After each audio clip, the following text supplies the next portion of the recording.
There's a couple of swell horror movies playing down at the Westgate. You want to go? Wouldn't dream of it tonight. Uncle Bentley's reading.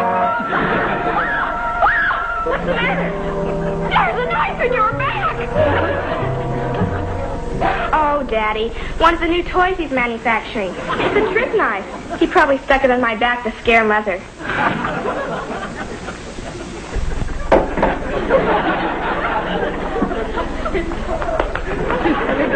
Great job, Peter. Thanks, niece Kelly. What's your uncle gonna read? A will. Oh, boy, I've never heard a will read. Can I stay? Can't you hide me or something? I'll let you borrow my black turtleneck sweater. Well. Okay, you can hide in the closet, but you can't make a sound. The relatives are due here any minute. You can look through the cracks. Keep real quiet. Oh, darling, have you finished all your homework?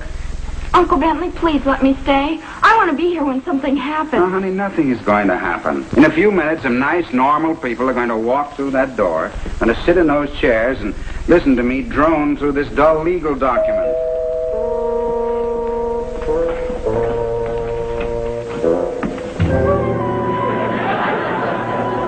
Won't you come in? I am Cora Bakula, sister of the deceased, my husband, Simon.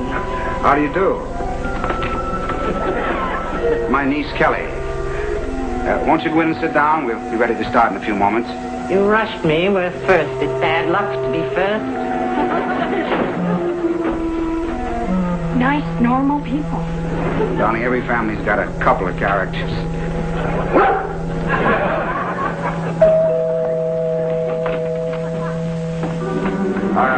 You must be Mr. Crabtree's nephew. Yeah, well, don't spread it around, man.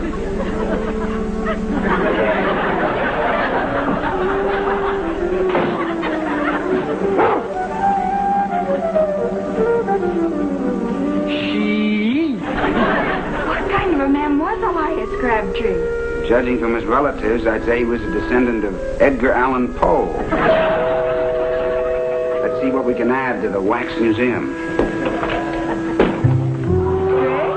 Well, yes, do come in. I'm Elaine Baker, the late Mr. Crabtree's nurse. Oh. Yes, Mr. Crabtree mentioned you, but he didn't mention everything. My niece, Kelly. Hello. Hello, Kelly. Excuse me. Well, how do you do? I'm Dolores Mars, the late Mr. Crabtree's secretary. Well, do come in. You two must know each other. And now, if you go in and join the others, we should be ready to start any minute now.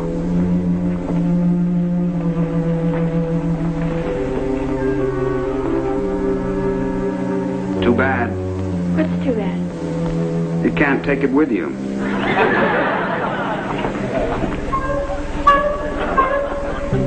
Now, shall we get on with the business at hand? Last will and testament of Elias Crabtree. I'll get it. I'm Lola Winslow. Come in. Excuse me. I'm Lola Winslow, Miss Winslow? the late Mr. Crabtree's housekeeper. I understand Mr. Crabtree's will is being read here tonight. Well, yes, we were just starting, but, It's quite possible that, dear Mr. Crabtree might have remembered me with some small token. You see, I took very good care of his house. Yes, you seem very capable. Won't you come in? I believe you know everyone. Yeah.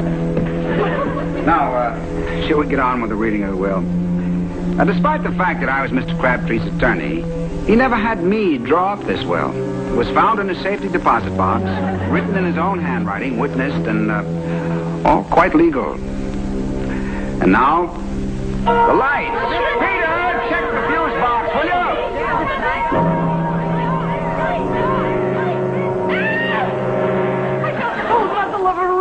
against the back of my neck. Oh, no, Mrs. Bakula. I'm sure no one here is armed. Somebody tried to kill me.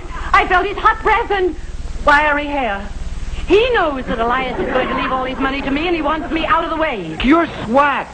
With Uncle, you were out, but way out. Done. I was Uncle's favorite cat. I can't imagine anybody wanting to liquidate you. My guess is the old man wasn't going to leave you a cent. You never were around to comfort him anyway. No, we know who did all the comforting, don't we, dear? Yes, we do, Florence Nightingale. But what we don't know is where the adrenaline was when he needed it most. Oh, why, how dare you say something? No, ladies. Seeing another moment in the house where I could be murdered. Simon! Now, Mrs. Bakula, stay, please. Now, perhaps a cup of tea would Hey, with guns pointing at my neck, I want to get out of here.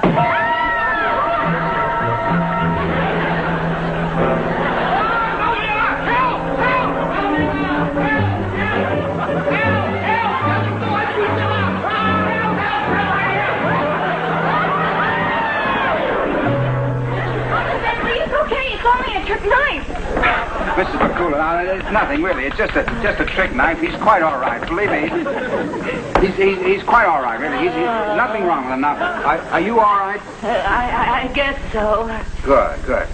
Now, if everybody's quite ready to settle down, we can get on with the will. Now, where is it?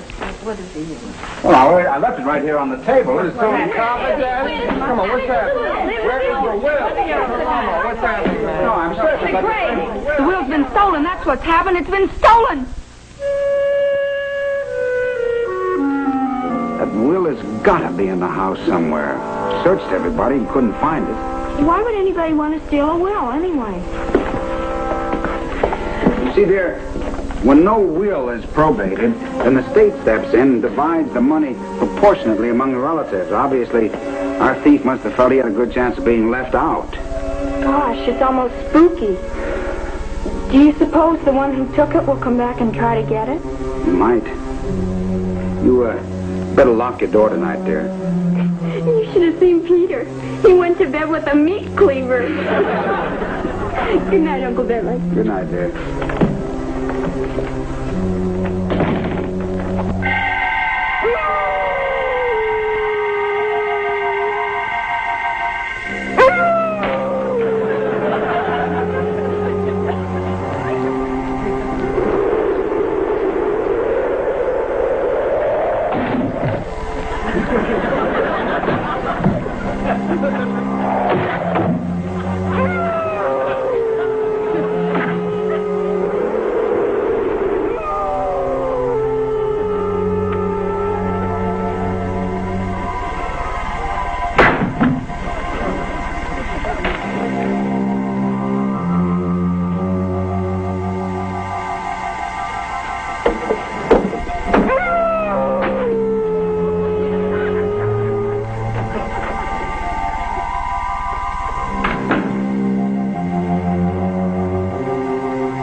Will must be in house someplace.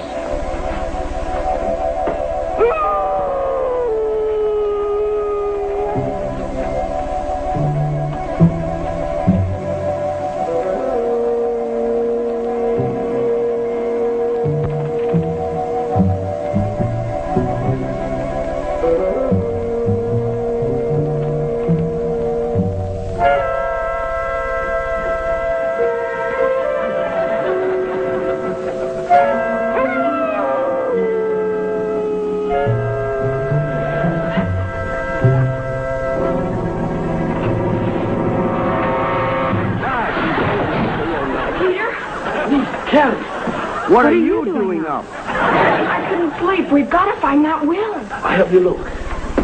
We've got to find it before the thief returns to the scene of the crime.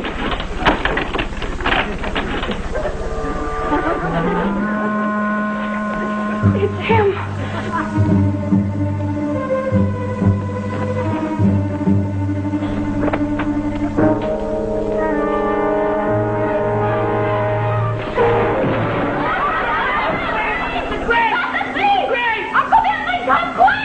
Is someone calling me? Did we hurt you? Only my dignity. I couldn't sleep. I I've been searching the house inside and out for a couple of hours. I searched every bush, and I still couldn't find that will. Who could be calling us at this hour? Hello? Hello, Mr. Gregg. This is Elaine Baker. I must talk with you. Well, what's happened, Miss Baker? My life is in danger. You must come over right away. Well, lock your doors. I'll be there in 15 minutes, and I'll knock 3 times. You'll know it's me. Uncle Bentley, can I go with you?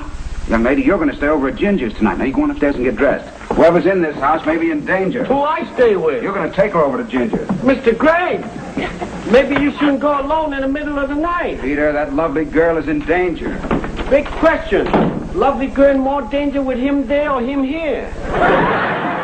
I heard that. Mr. Gregg? Yes.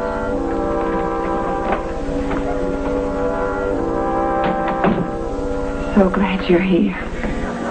That makes 2 of us. What's the trouble, Miss Baker? I know who stole the will. You do? Yes, I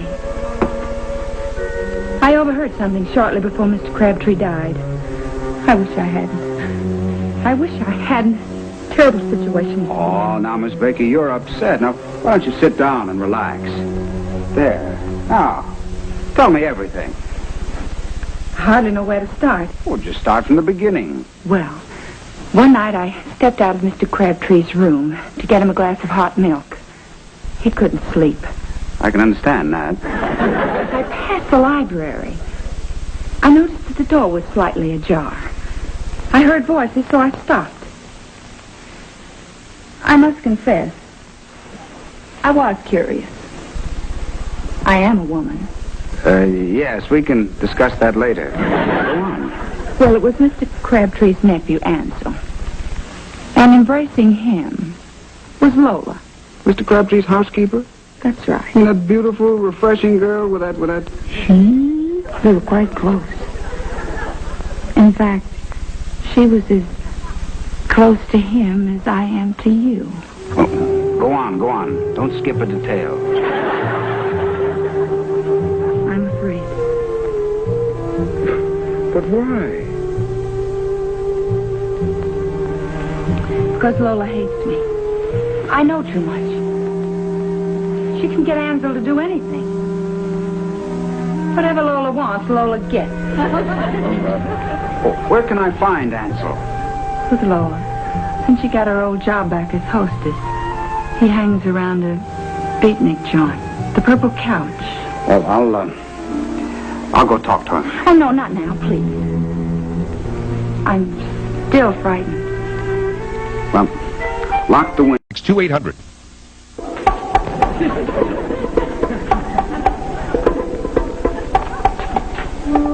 It's all there, man. All there. Why don't you dial out and let him breathe?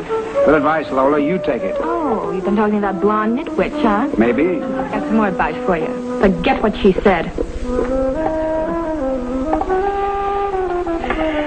Ansel, I just left Elaine Baker. I know all about you and Lola. Now, hear me, Ansel. Now, I don't want you to get hurt. You're a nice, normal American boy. Ansel, level with me. Did you take the will? Did lovable Lola take the will? Now, Lola wants the money, not you. The minute she gets it, you'll get it.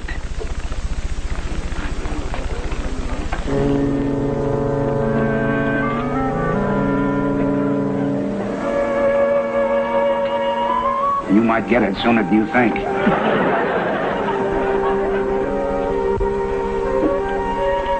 You're nowhere, man. Now, wait a minute. You drink that, and you'll be the gonest. I just saw her put poison in that.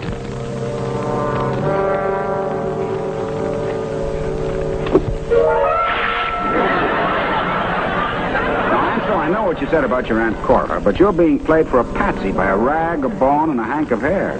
Take my advice. Now, before I go to the police...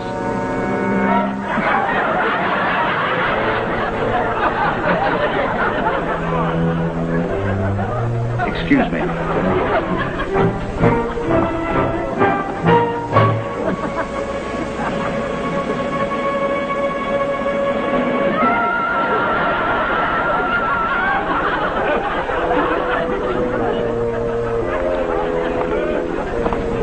Now, Ansel, don't drink that tea. I saw her put poison in that tea, now didn't you? Cut out, man. That was saccharin. I'm trying to get him off the sugar kick. Lola, how many times I gotta tell you I don't dig saccharin in my tea?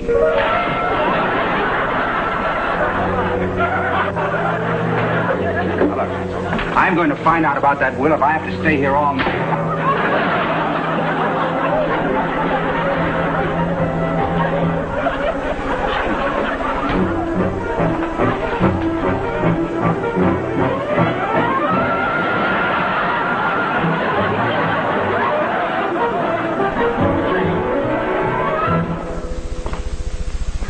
No, darling, I didn't solve anything last night. Spent most of the time trying to wash a mural off my face. Where is Peter, anyway? I'm starved. I don't know. I've been at Ginger's. I was phoning him all day long.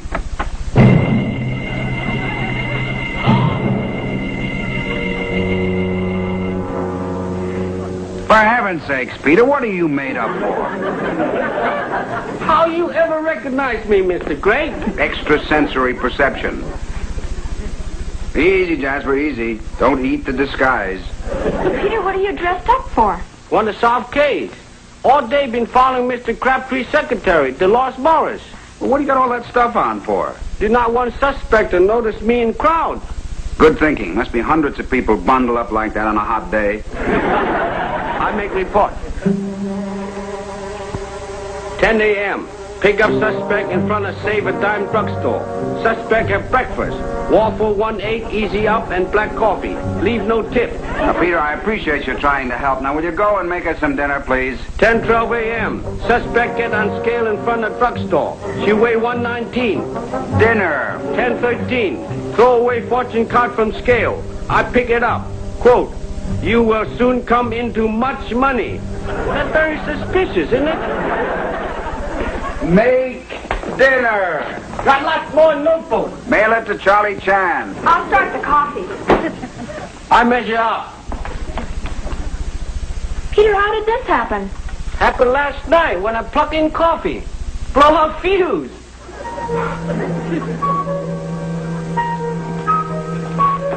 Well, that answers one question, but it still doesn't explain... What answers what? What not explain what?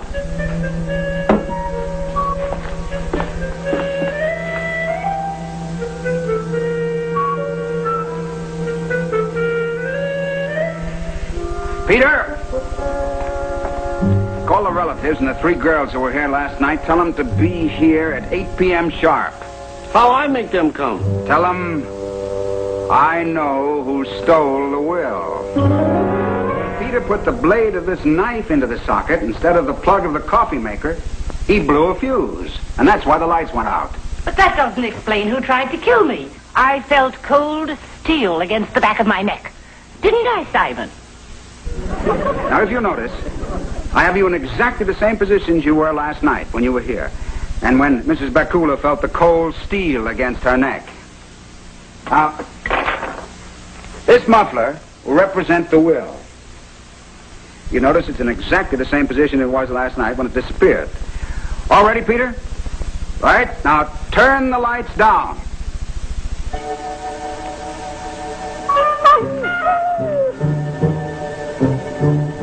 All right, lights up. There, ladies and gentlemen, there's your criminal. And Mrs. Bakula, there's your cold steel. Jasper's cold nose. Watch Jasper.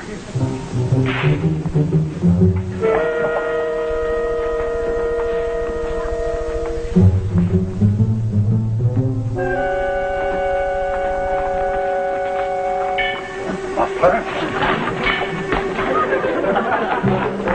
Jasper's hope chest. And here it is.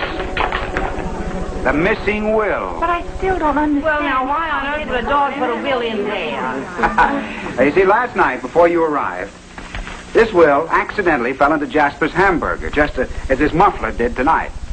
And when Jasper smells hamburger, nothing stands in his way. Not even you, Mrs. Bakula. And you were seated directly between Jasper and this hamburger-scented will. How about that? Uncle Bentley, you're a super detective. Yeah, you super snooper. Elementary, my dear Watson, elementary. And now, the will.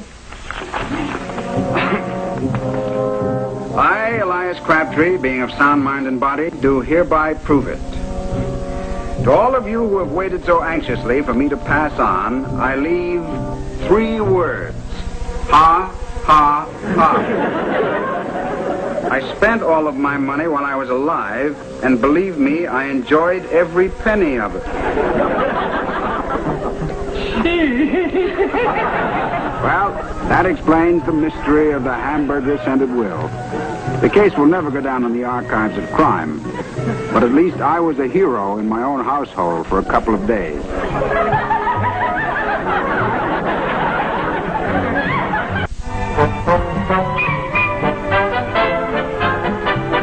Stay with us now for the Doris Day Show. And tonight at 6 Eastern, an old friend's return from the grave is no miracle. It's insurance fraud on Crazy Like a Fox, only here on CBN.